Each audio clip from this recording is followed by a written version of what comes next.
Hello, my name is Natalie Modhoni, and welcome to the Safaricom Newsroom podcast, where today, in commemoration of World Environment Day, with the theme Beating Plastic Pollution, we'll be having a discussion about the circular economy of plastic here in Kenya. And today I'm joined by lovely ladies, experts in their fields, who I'll allow to introduce themselves. My name is Valentine Cheriot. I'm the Climate and Environmental Management Manager at Safaricom. My role entails driving climate actions, waste management, ISO 14001, and environmental compliance across the company. I'm Dr. Catherine Baisi. I work with the National Environment Management Authority.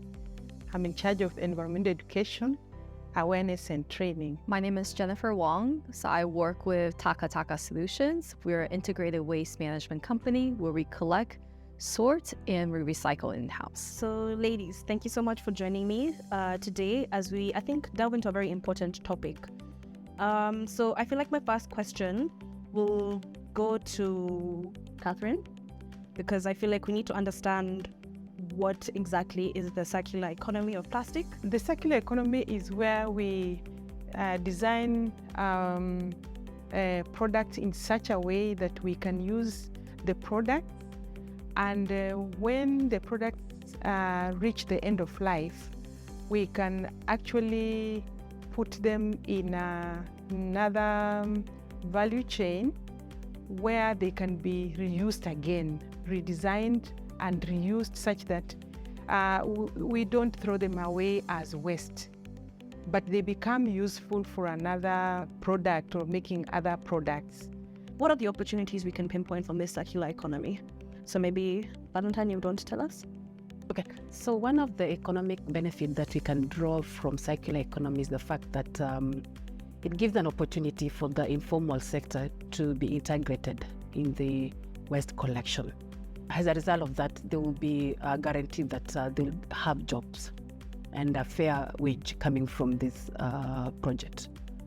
The other thing that I see from this initiative is the fact that if we are able to scale up the reuse, recycling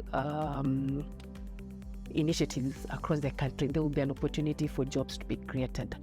And as a result of that, there will be growth in the GDP and revenue generation for the country. I feel like at Taka Solutions, it's a corporation that literally incorporates these. What value have you seen in the circularity economy? So if you look at the post-consumer waste in Kenya, most of it actually ends up in dump sites or landfill or into the environment. And for example, flexible plastics such as LDPE, HDPE, or even single-use containers such as PP thermoform currently don't have a market.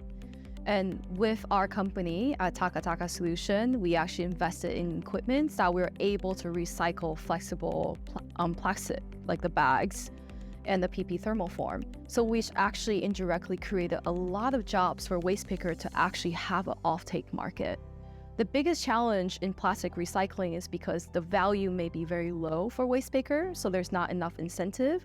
And also as a recycler, we don't have an off-taker, right? So because we invest in the equipment and the quality of the output is high quality, we're able to pay the waste picker actually a higher amount of money, and they also have more fraction and more income. Maybe if I could also add about when you look at the economic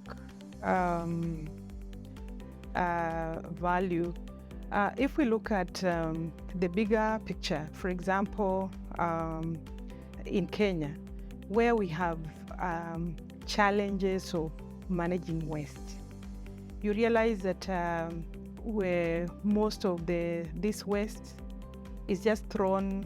We have undesignated dump sites. The ISO that such waste is put in the environment, the challenges that comes with maybe waste that is not collected, breeding mosquitoes, these mosquitoes causing diseases. These are things that sometimes they are not costed. Where we have a clean environment and people are enjoying the beauty and the good health, the good space, clean air. All these add to the well-being of a person, and in the end, it has an impact on the economic aspect. I think for a long time when we see the plastic bottles, when they are they are in the drains. They are disposed of, or they are disposed anywhere, and they end up in the drains. It costs a lot to collect these and maybe go and dispose them to the local government. It is a cost. But if we have a way of getting all these products, like when they are used and then put in another value system where they are recycled without ending in the environment, that reduces a lot of costs. How would you say the circular economy of plastic aims to address environmental challenges? There are three planetary issues that we are currently facing as a club. So there is the climate change, the biodiversity loss, and also the waste pollution. The waste pollution, of course, is about plastics and other kind of pollution. So if you look at biodiversity, it is a critical issue to everyone. And one of the things that is affecting biodiversity is plastic. The way we are consuming and disposing plastic. So Dr. of course, has touched about how our behavior are contributing to plastic. For example, when we consume a product, how do you dispose that? You realize that some people will dispose those plastics along the road. You'll find them along the roadside, in the ditches, and even water bodies. And you realize some of these water bodies are hosting important aquatic animals that are a source of revenue to the country. Same to the national parks. Yeah, when you go for a trip, say for example to a national park, how you dispose of that plastic bottle matters a lot, because if you dispose it in a way that is not correct, it will end up in the body of the animal, and if that animal dies, then it is a lot to the country. So if we are able to embed a circular economy in the way we consuming and producing plastic, then at the end we are able to protect our biodiversity.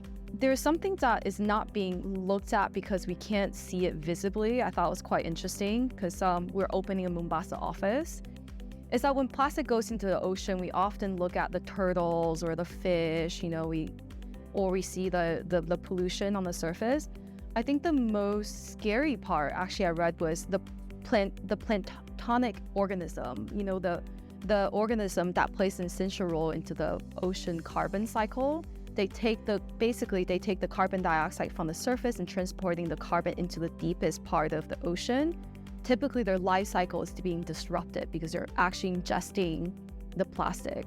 So what happens is that their metabolism actually slows down, reproductive success actually decreases, mortality rate actually goes up, which means that the carbon emission from the ocean, it's not being collected and going through the natural cycle. Exactly. So that's why the ocean is also heating up. I thought that was very fascinating. Well, that is very interesting to know.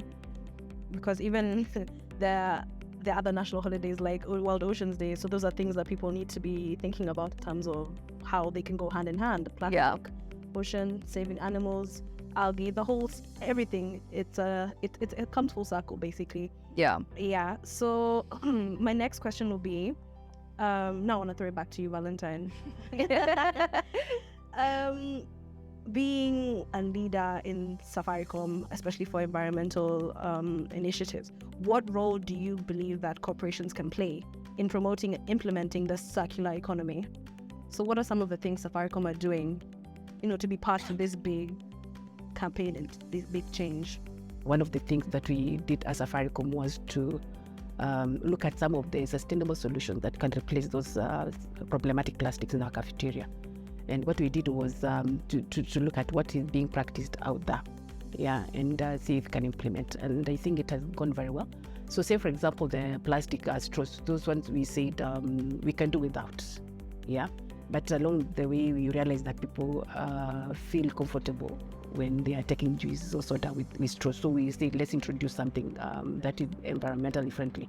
So we introduced bamboo straws, Then for the cups, tumblers, we introduced the glasses.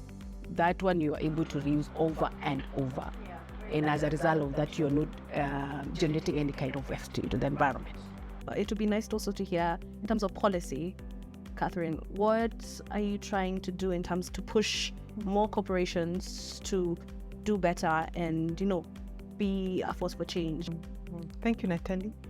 I think in terms of policy, the government has enacted several policies, and we keep doing this as also need arises.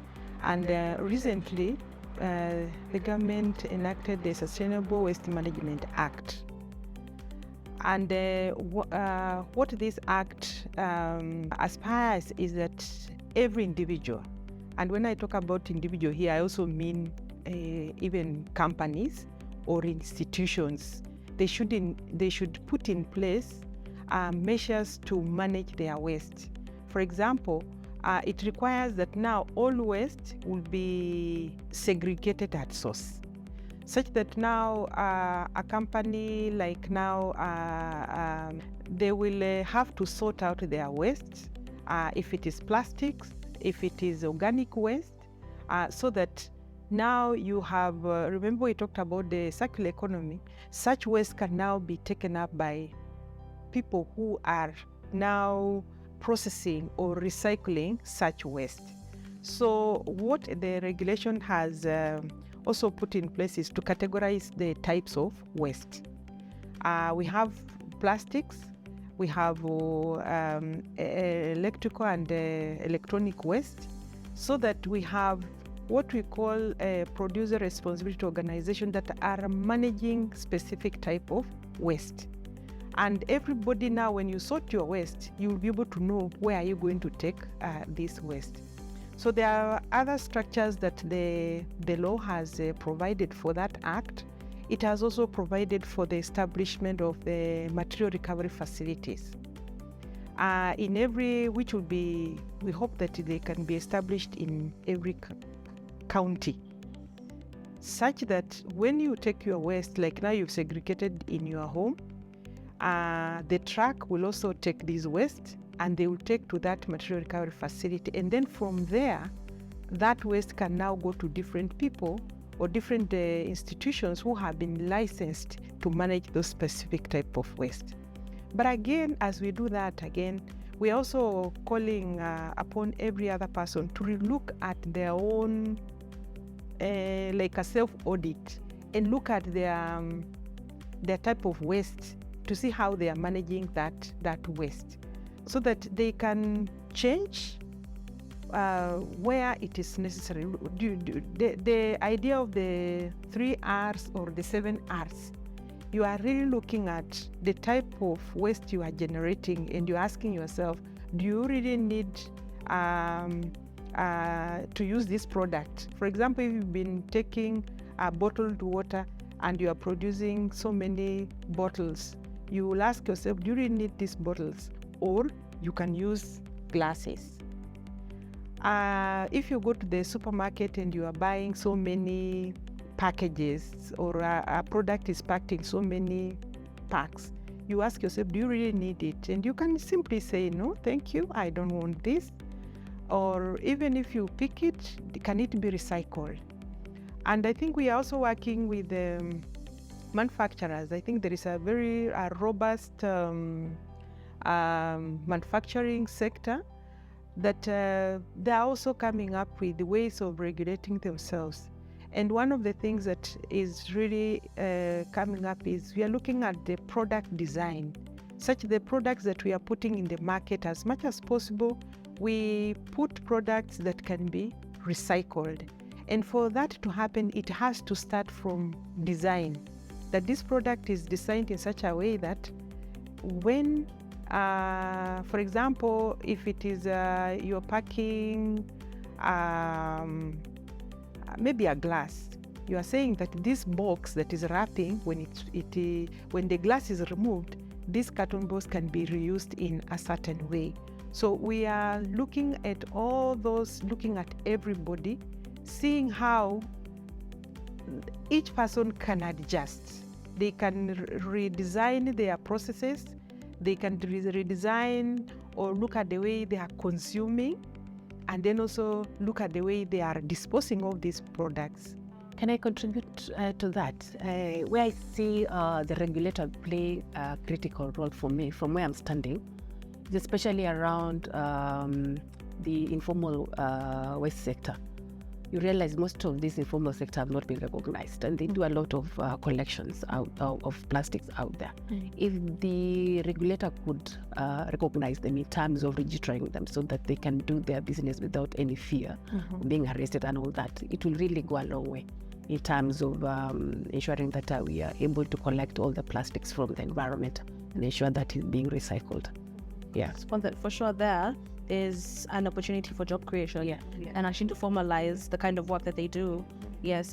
Jennifer, Catherine had touched on a few things I feel like Taka Solutions also gauges into. What would you add to that? Well, there's actually two parts with both what you said. I thought it was quite interesting, with Valentine, what you said about sorting from sites and also counting and educating. I think Safaricom, I know it's not a promotion, it's just you guys have done such a good job. One of the things that we do together is you actually have one of our sorter on site and we give you data and visibility into your output. So meaning we give you your plastic output, your paper output, and then plastic is broken down into detail from flexible packaging, non-recyclables, BOPP. And then also from that data report, I think what you guys also really improved on was how do you decrease that plastic output? And that actually has been implemented. So you can see throughout the time, the plastic production from the office actually decreases because they're using that data. So I think that's so amazing when corporates do that and you can educate your team. And you're exactly right, Catherine, when it comes to packaging design, lighter colors are always more recyclable. I know as a consumer, I love going for bright items, like shinier the better. But obviously, the less printing is actually the better. And then sometime, as a recycler, we know that darker the item, the product, it means that they could actually potentially use recycled material. So it's a trade-off. Yeah.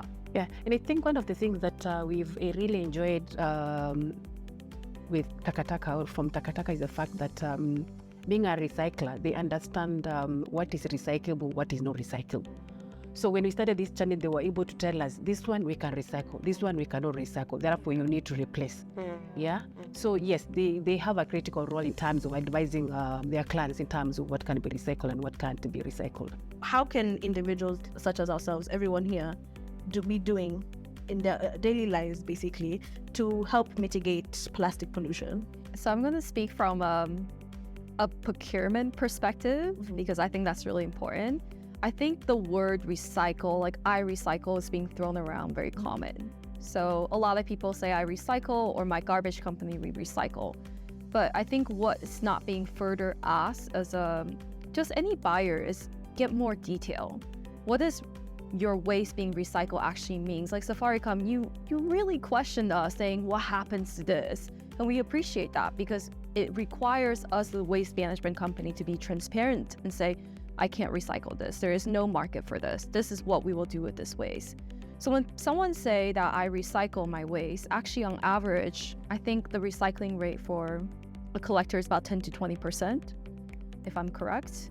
So that means actually 80% of your waste is being dumped, but there's actually a market for that 80%, right? So as a consumer or as an individual, if I'm in procurement or I'm a household, I have a resident or I have association or I'm a chairman of a group, I can actually ask those questions to my garbage company saying, in reality, what happens to your waste? What really happens to it? Then you can make an informed decision. I think individually you can always ask more questions. Yeah. I think it's important that first of all, we appreciate that we have these plastics. And we are at a level where they have become part of our daily lives. I know in 2017, the government banned the use of the single-use plastic. And of course, we have come a long way. But now we have these plastics that are in every day of our lives. So we need to understand that we are not able to, we may not ban it, but we also need to understand that as much as we are using them, they have side effects. Studies have shown that in 2050, we may have more plastic in the ocean than fish. But even that, Tumba, I think it's also a conversation that we need to have, because if you go to, say, our stalls, our markets, our Mtumba markets, what do you find? So many of them, and if you go to the nearby rivers, you find that there are heaps and heaps of all those old clothes. So it's also another conversation that we need, not for maybe for today, but if we are talking about plastics, it's a very wide, you find, that's why I say you'll find them all over. And I think it's important that we need to have that conversation, especially like from clothes. You find a bale of clothes, most of it is quite old, it's not reusable. Maybe just a few clothes, and where are they ending? If you go near a river, you will find that they will end up into the river. That is still pollution that is happening there. To give you a little glimpse, so our textile waste at Taka Taka is less than 1%. So it's like, because this gets, I think what happens, like you said, it's like the clothes get reused, become a oil rag, becomes a mopping thing, becomes a clothes for your dog's bed or something, and then finally is torn and see-through, then comes to us. And so right now we actually working in the process of setting up a clothing recycling line. So it's something that we're actually exploring the market to see what can we use with that material. So to give you some hope there, is that I'm actually doing the research right now as we're speaking to see, okay, what can we do with this material, because there's so much waste. Do we have any successful case studies or best practices that demonstrate corporations, institutes that are actively involved in reducing plastic waste and implementing the circular solutions? Maybe Valentine can give us a little glimpse. What are some of the best practices or case studies you've seen? For the likes of supply chain, we looked at the SIM card, because there was a lot of concerns from the members of the public in regards to the plastics that we use in the manufacturing of the SIM card. So what we did was we looked at the best practices being done out there, and I think our benchmark was Vodafone. So what we did was to reduce the amount of the plastic that goes into the production of the SIM card. And I know we were the first company in the year 2017 to introduce the integrated waste management. And from that, we've seen a significant reduction in the amount of the waste that we generated as an organization. And this year we said we want to go beyond the 11 facilities that we've been implementing integrated waste management to 71. Yeah. So that is what we've done. And also in terms of the quantities of the problematic plastic that we've reduced from our supply chain, we can say it's above 30 million. 30 million. And in terms of what we've been able to recycle together with Taka Taka, it's about 70,000 kilograms and above. Yeah. So how can technology and innovation facilitate the circular economy of plastic? And maybe as Taka Taka Solutions, how does it play in driving these advancements? So one is social media, is that I think that would really help with like sharing information, getting everybody involved. And the second thing is that in terms of innovation technologies, obviously data. I think data visibility, I think you said with a new PRO, Producer Responsibility Act, that it's good to share data. How much is your manufacturing sharing, producing plastic? What's the output? Yeah. How much are you paying into the PRO, right? For that levy. And also, for example, with Safaricom, you have that data, you have the carbon emission offset by recycling with us. I think that's a really massive leap if people actually use this data to make critical decisions. Because sometimes, like you said earlier, to change is really difficult, it's very costly. Yeah, I just wanted to add to what she has mentioned in terms of the role of technology and digital innovation in the space of circular economy. If you look at the problems that we are currently facing as far as the linear economy is concerned, you realize we have a lot of challenges around the amount of money that we invest in waste management. The other challenge is around operational inefficiencies because how we develop the routes for waste collection is not that efficient. The other challenge will be around how we do the separation of waste, the sorting and all that. So technology has a big role to play in that space, in the sense that it will enable companies to then reduce the costs that goes into the waste management as well as operational inefficiencies. What would be your envision of the future in terms of plastic waste? The regulatory framework is there.